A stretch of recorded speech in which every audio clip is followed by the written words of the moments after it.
What has been your most challenging role? Please welcome the gorgeous Luke Evans. Star of the Hobbit trilogy, Dracula Untold, and Beauty and the Beast. Let's talk about your acting career. I took a flight to LA. So in the space of like 4 days, I landed 3 movies.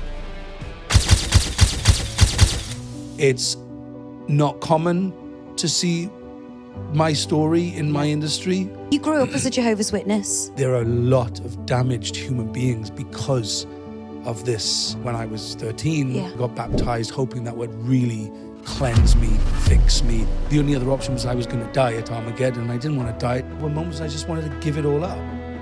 Never ever sit back and wait for somebody else to do it. If you have the power to do it yourself, then get on and do it. Hi, I'm Abby Clancy and welcome to Exhibit A. Today we're rolling out the red carpet for a true star of stage and screen. A man who's conquered Hollywood, dazzled the West End and lent his iconic voice to Disney classics. And now he's turned author with his brand new book, From a Boy from the Valleys to an International Sensation. Please welcome the gorgeous Luke Evans. Okay, we're going to start with some quick fire. Name a super fun co-star. Gemma Arterton. Oh, yeah, I love her. Favourite meal to cook? Spaghetti bolognese. Really? Yeah, so easy. I'm having that tonight. I love it. Yeah. Fran, my partner, finds it's really boring, but I love it. I love it. Yeah. A song that brings back memories for you? The Fugees, Killing Me Softly. Okay. The Fugees version, though. Yeah. Musical icon? Adele. The Welsh Valleys or the Hollywood Hills? Well, probably the Hollywood Hills. Not that I've ever lived there, but it's warmer. It's warm. Yeah, exactly. No rain there. That's right. Sing me your favourite note. I don't know. I couldn't tell you what note I'm singing, but I could sing a couple of notes and they'd all be quite all right. Go on then. La, la, la. I can't believe Luke Evans is sitting here singing to me. Favourite film? I quite like, one that always triggers me is when I was really young, I watched The Elephant Man with John Hurt. It's not a happy film, but it was a film that made me run to the bathroom and cry because I just was so sad about this man's experience. Yeah. Yeah. But I've got loads. Shawshank Redemption. I know. I actually hate that question because there's so many. There's so many. And So they all have different memories and different times of your life. But, yeah. First person to believe in you? Ros Phillips. She was a substitute teacher, a singing teacher, a music teacher in comprehensive school. And she held me back one day after class and told me I had a good voice and gave me a phone number to a singing teacher that a year and a half later, I called the number. And that woman set me on the road to going to college. Yeah. And I only met her like for 2 weeks as substitute teacher, Ros Phillips. Never forgot her name. That's incredible. It's incredible how a teacher can change your life. Right? Yeah. And she wasn't even my regular teacher. She just came in and took over from my normal music teacher for 2 weeks. And she gave me a phone number to a singing teacher. Like, it's crazy. Yeah. The most meaningful feedback or praise you've received as a performer? I get this, I've had it quite often from directors. They say you have an ability to be extremely strong and powerful and aggressive and angry and all that intensity. And you can switch it immediately to vulnerability and emotion and relatability. Yeah. And I didn't realize that, but that's what's often acknowledged or observed with my performances is that I can show both sides and I'm not afraid to be vulnerable and look flawed and weak and Well, you've played so many diverse roles. Yeah. You've literally and I covered... try and mix a bit of it all into all of them, because you can't just be impenetrable. No one's impenetrable. And I think I want to make my characters, even if they're not real people or, whatever they are, have a human side. And you know, it's good to shed a tear every now and again. I'm on the veg already because I've read the book and I'm slightly traumatized by, but, you know, it's an incredible book, funny, insightful, inspiring, like genuinely, like I mean that, and yeah, it was a pleasure to read it. So thank you. Thank you. If you could duet with anyone, who would it be? Oh, you, love. Yeah. We've been talking about it for years now. Can we just get on We're and going do to have it? to do that. We're Come going to have to on. do it later. John, get the mic. Oh, we've got our mics. We got these. We don't I need need a anything proper else. mic. We just need a headset like that. Reflecting back on your life and career so far, what's a memory that still brings a tear to your eye? It was when I talk about how I got my break into film, it was I wrote a card to a casting director at the Donmar Warehouse when I was in musicals, and there was a play about two Welsh boys, and I had struggled to get seen for any kind of straight play or TV or anything. It was always musical theatre, and I knew I could act. Yeah. And I'd just not been given that opportunity. So I thought, well, I'm just going to take it bull by its horns, and what have I got to lose? So I wrote a card saying, "Hi, my name's Luke Evans. I'm a Welsh actor."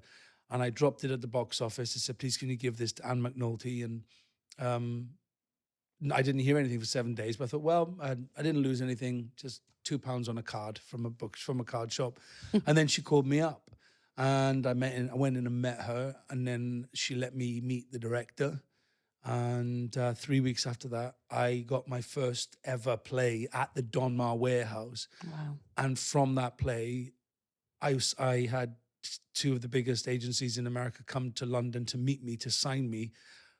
And I thought, wow, if it wasn't for that card, that moment, and that's it changed my whole life. That moment, you know. I think that's the interesting thing about your book, you know, putting your life experiences to paper, by sometimes it being so painful and traumatic.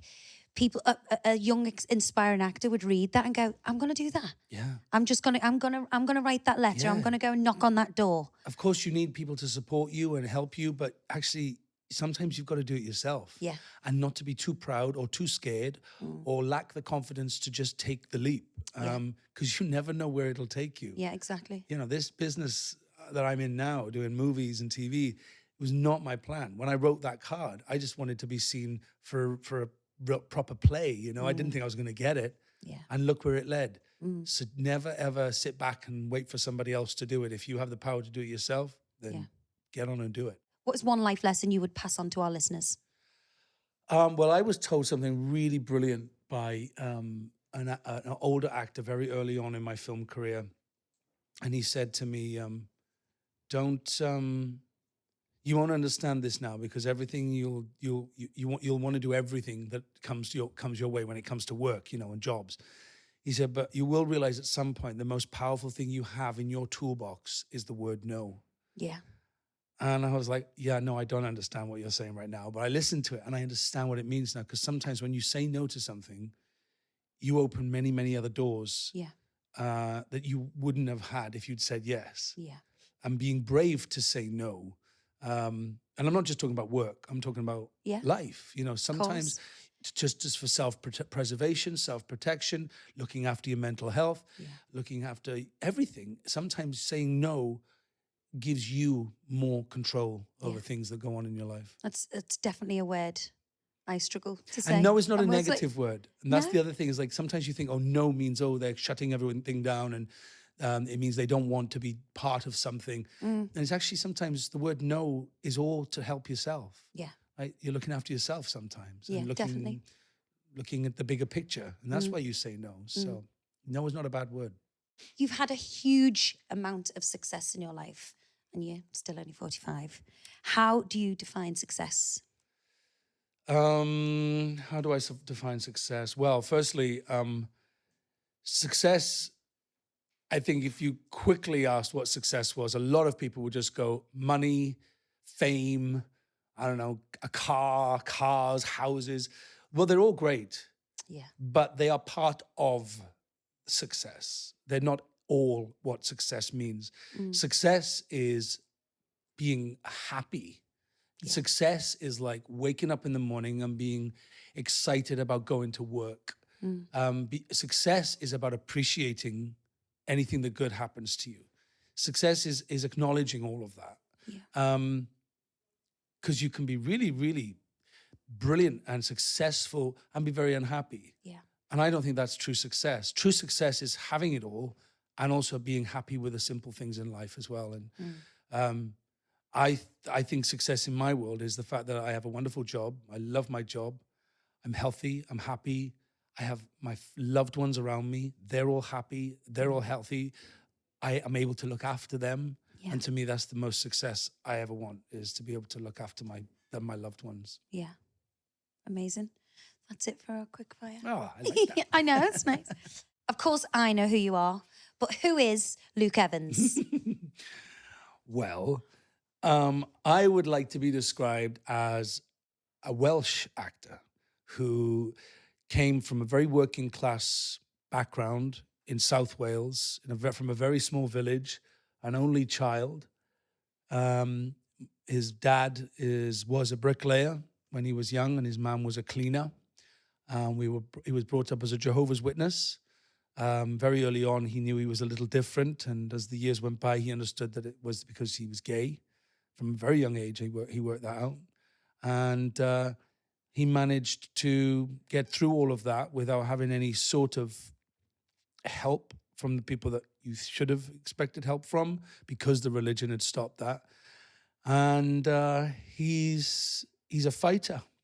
He's You've missed out Drop Dead Gorgeous. you can say that. Am I flirting with Luke Evans right now? Yeah, you can flirt as much as you want. I'm good with that. It's Abby Clancy. I'm sweating and everything.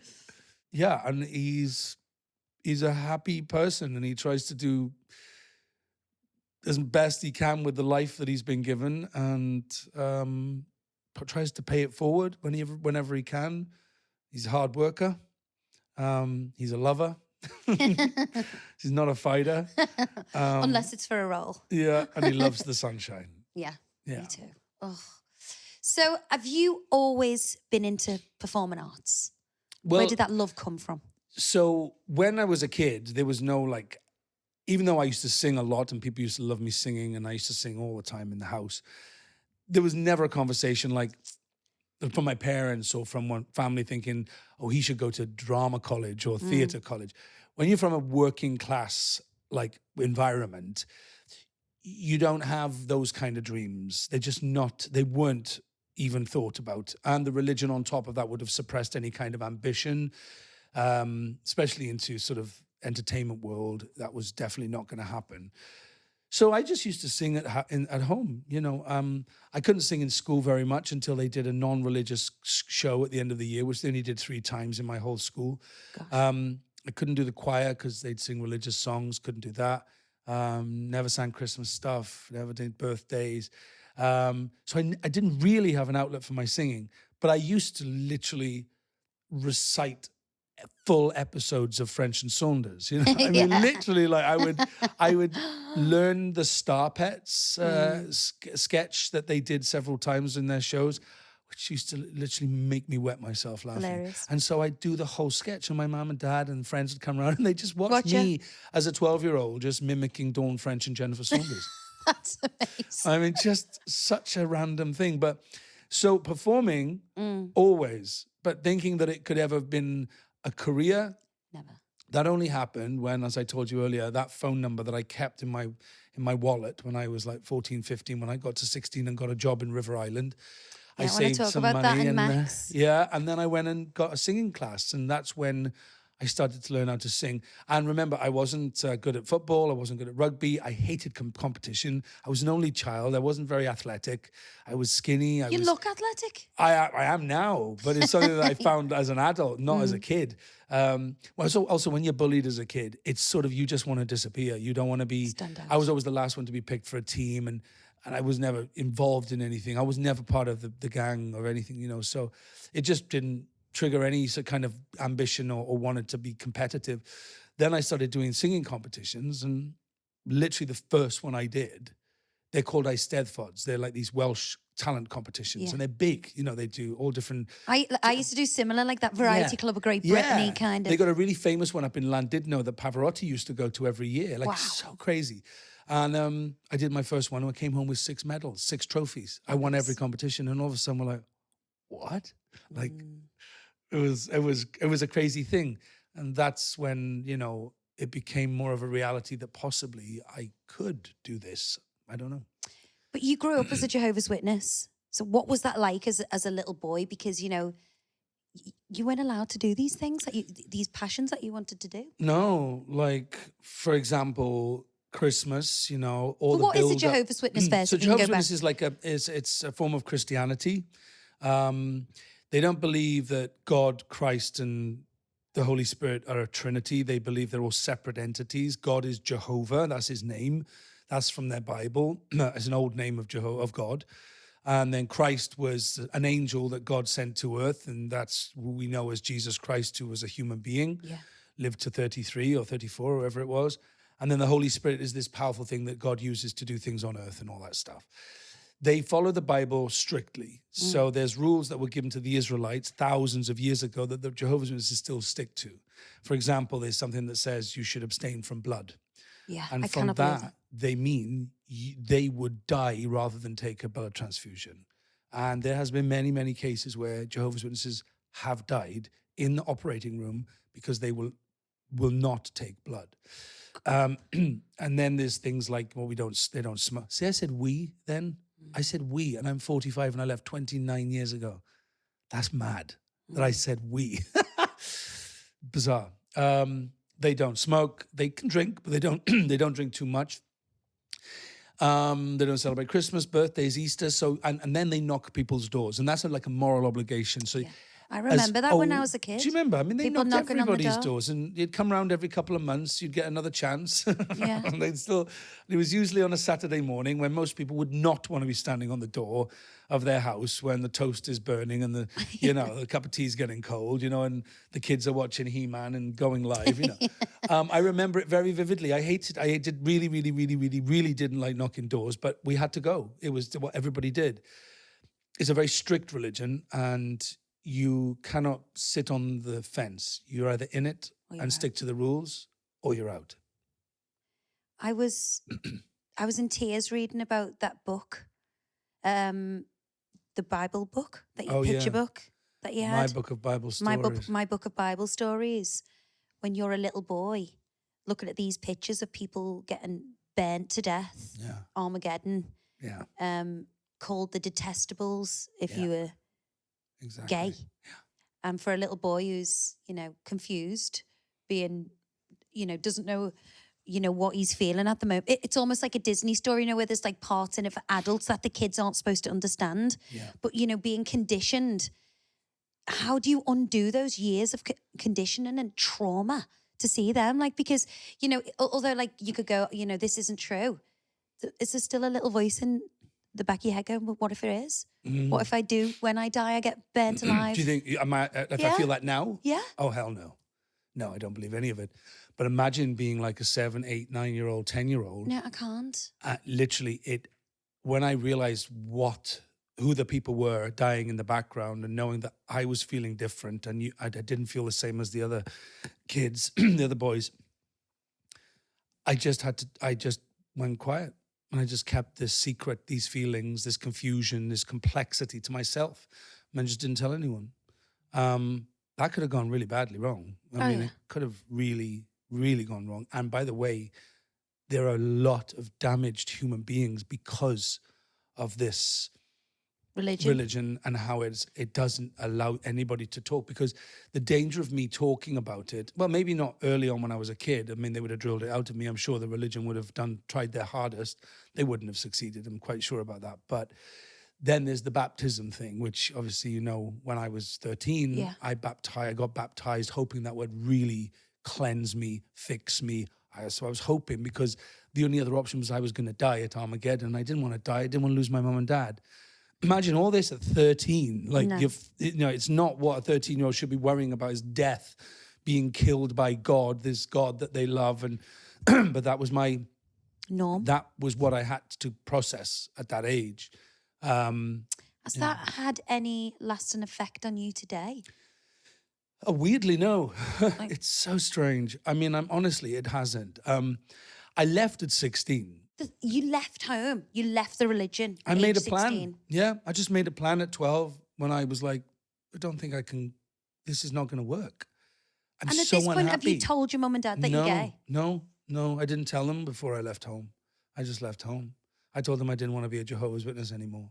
I already, by the time I got to 16, I started going to the meetings so much. But the only way I could see out of it was to distance myself from the religion, not from them, and start another life. And at 16, that's what I did.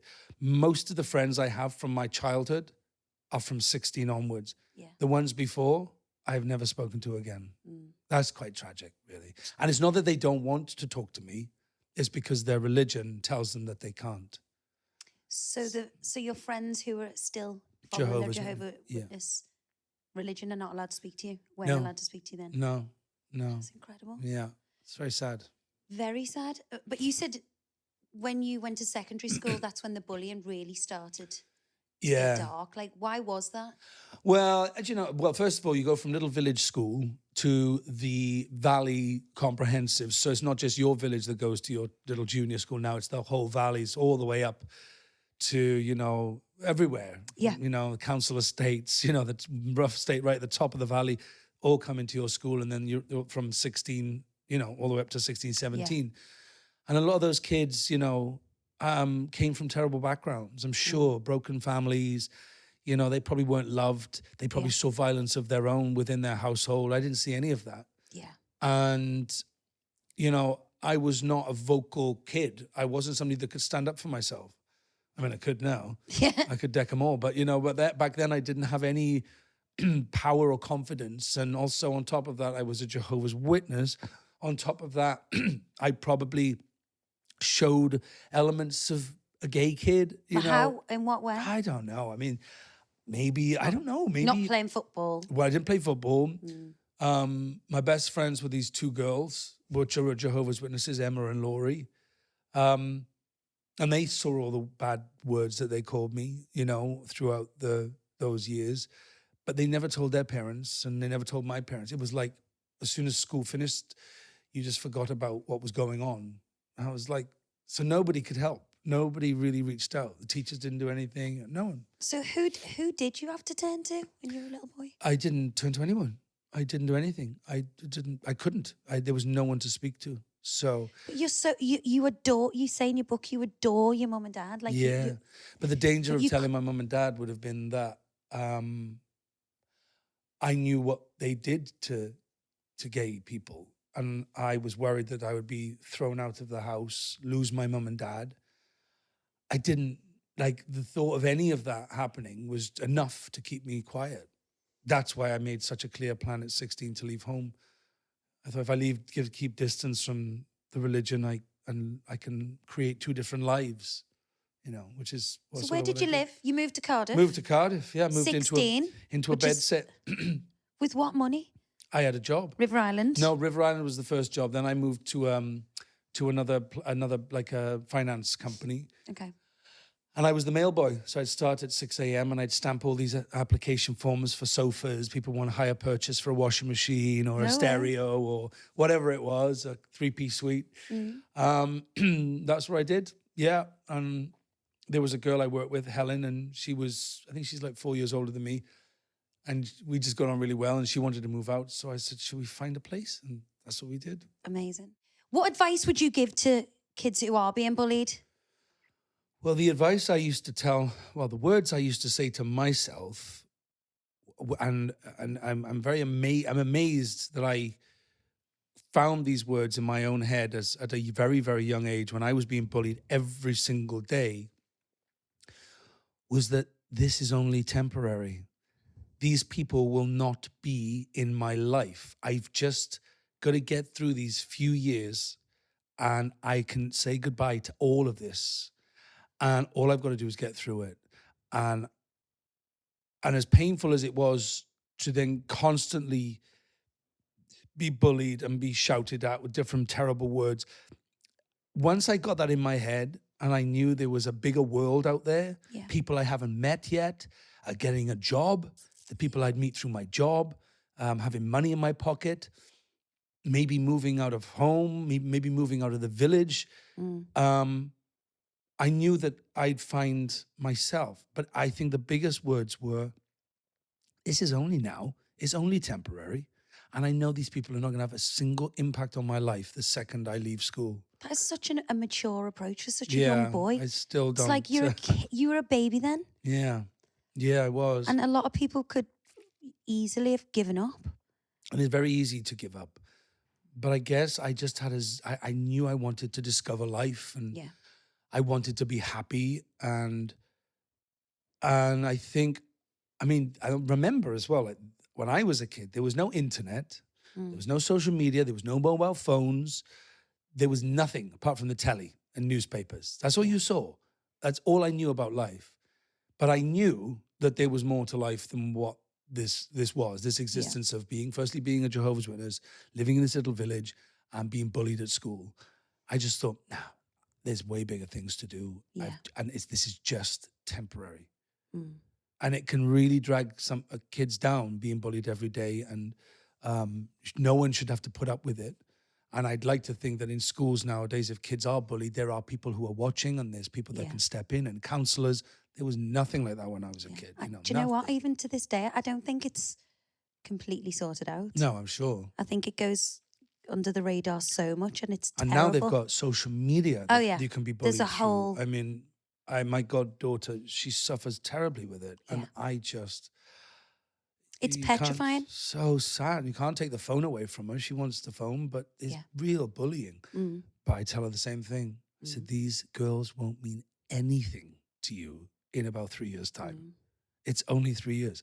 Just head down, take what you can from school, do the best, ignore these people. They will mean nothing to you. Zero, less than zero. They are nobodies. They will be nobodies in your life. Yeah. It's easy to say, harder to put into practice, but it can be done because I did it. So I really love the story about Max, your friend who you worked in River Island with, and you said it was the first time you could truly be yourself. So he clearly knew. He knew the second I ran up the stairs for the first time to get a pair of shoes, a pair of kickers for one of the customers. Kickers. I guess he was so nice. He was very quiet, but he was lovely. And I remember him saying one night, he said, do you want to come out for a drink with me and my friends after work? I was like, oh, okay, yeah. I mean, I was 16. I shouldn't be drinking. But anyway, I looked about 19 at the time. I was always looked older than I was. And used to go out, and then he introduced me to a whole group of people, gay, straight, just wonderful, brilliant people all around. Well, they were all older than me because I was so young, but I just fitted into that group. And that was sort of how I started to make my friends. So 17, you leave Cardiff. You get a scholarship to the theatre school in London. But before this, you're using your wages to pay for these singing lessons. And then you go for your scholarship. So talk me about, did London, hit your expectations? Or was it huge? Deliver? Did it deliver? Or was it like a huge culture shock coming from the valleys going into... No. I tell you, it's so funny. Even as a kid, I used to walk up to the top of my street and I'd be like, this is not going to work for me. This is not my life. It's not going to work. Also, when I was a kid, we used to go to London to see shows. So I knew what Central London, at least I'd see Central London. And the big buildings and all those different people and a punk rocker and then an old lady and then maybe a famous person and then gay people and all this stuff going on. And I just thought, that's where I want to be. That's what I want to do. So when I finally got to come to London and not just be a visitor for a couple of days, but actually they would call it my home. I just loved every second of it. I loved it. Yeah. So you're incredibly honest and open about navigating your life as a young gay man in your book. Historically, you've been quite private about your private life. Why now? It's a weird one because when I really decided that, right, I'm going to do this, I'm going to tell my story, there was no point beating around the bush or rose-tinted glasses or cotton-wooling parts of the story. I thought, well, this is my story. And it was a weird thing to put it down and realize that at some point, what I've just written is going to be read by thousands, Yeah, if not millions. millions of people, Yeah. talked about, and it was, there were days when I'd write for 3 hours, 4 hours, and then I would literally have to go for a walk on my own Yeah. because I'd put myself back in the head space and the heart space of that That little boy. 12-year-old, that 15-year-old, whatever, that 16-year-old leaving home. And it just tore me to pieces. Like Yeah. I remember what it felt like. So it was really traumatic at times. And then other times I'd remember like this tiny detail about something. And I'd be like, how on earth has that stayed in my head all this time? And then there was joyous moments that just like, I'd sit there going, how the hell did I get out of that? The yacht story. Yeah, love that. What the hell was I doing on that boat?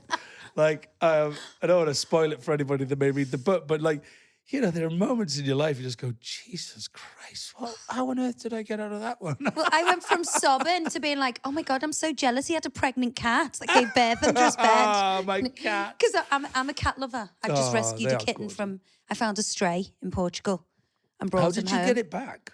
I had to bloody drive it to Lisbon, You are. fly it to the UK. This little stray, it's like that. Oh my But God. he just clocked eyes on me. And then, he had to come home. Tell me about this yacht story. I loved it. But for people, people listening. I'll just do the top line tier of the information because the chapter itself is quite nuts.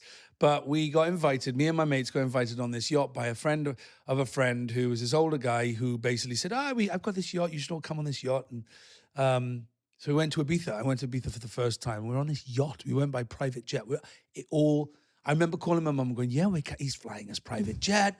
We're going to stay on this yacht. I said, it just sounds too good to be true. My mother just went, 'Cause it is. proper Debbie Downer. She went, well, Luke, when things sound too good to be true, most often they are too good to be true. I was like, yeah, no, whatever. That's fine. Anyway, it totally transpired to be absolutely true. He was a nightmare.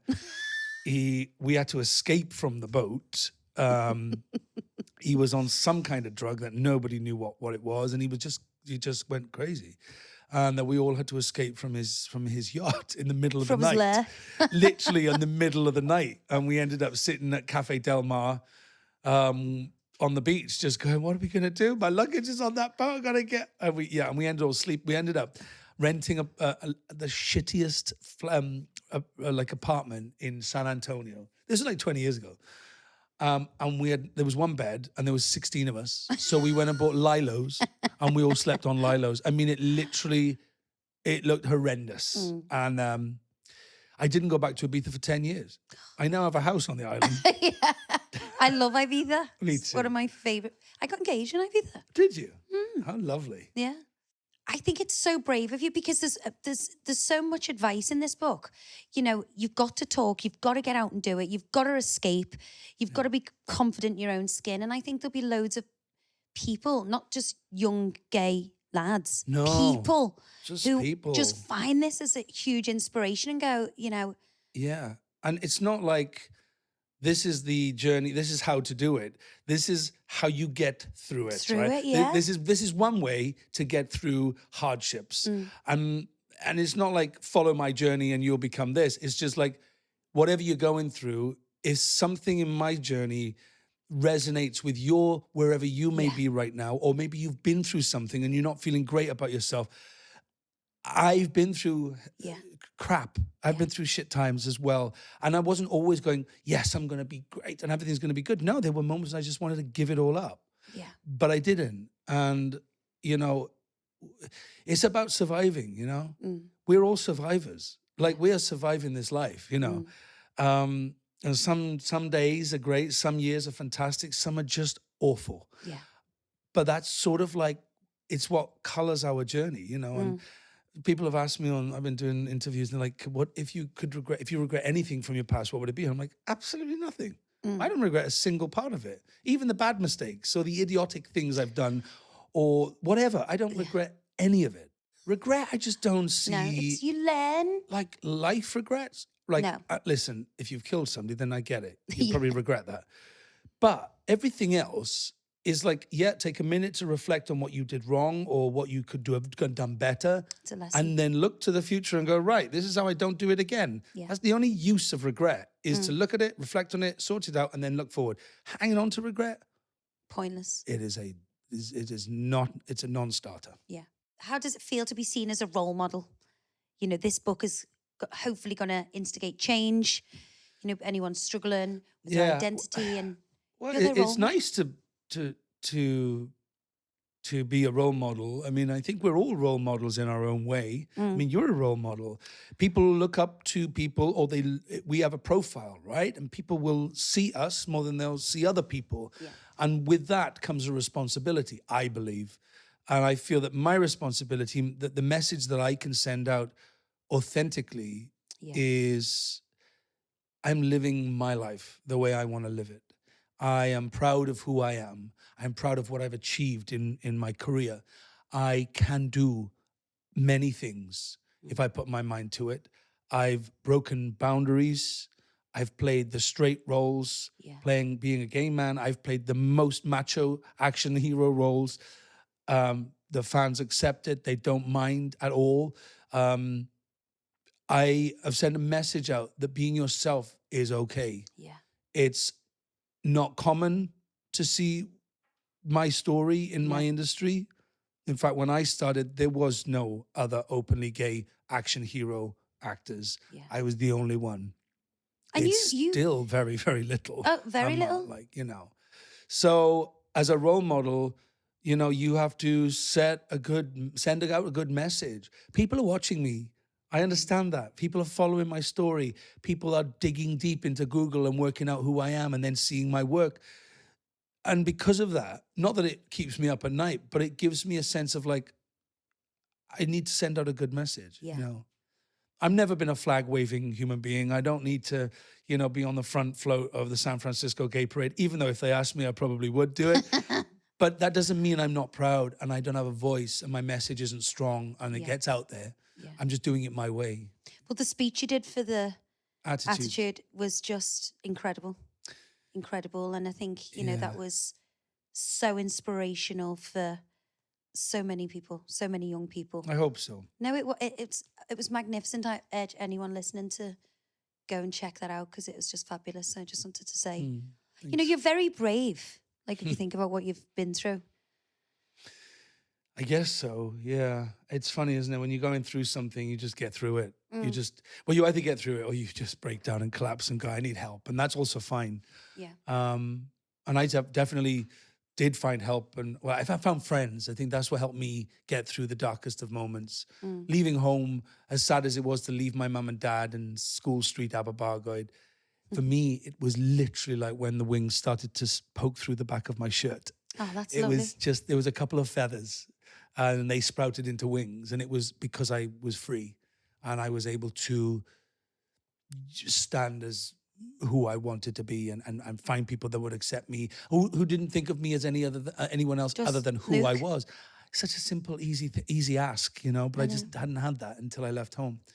But yeah, it's I think we're all brave in different ways, and I'm just, you know, I'm very proud of what my younger self did when it looked quite dark. You know, he somehow got through it. So guys, you know, Luke and I just couldn't stop chatting, so we decided to turn this episode into 2 parts. I hope you enjoyed part 1, and if you did, tune in next week for part 2.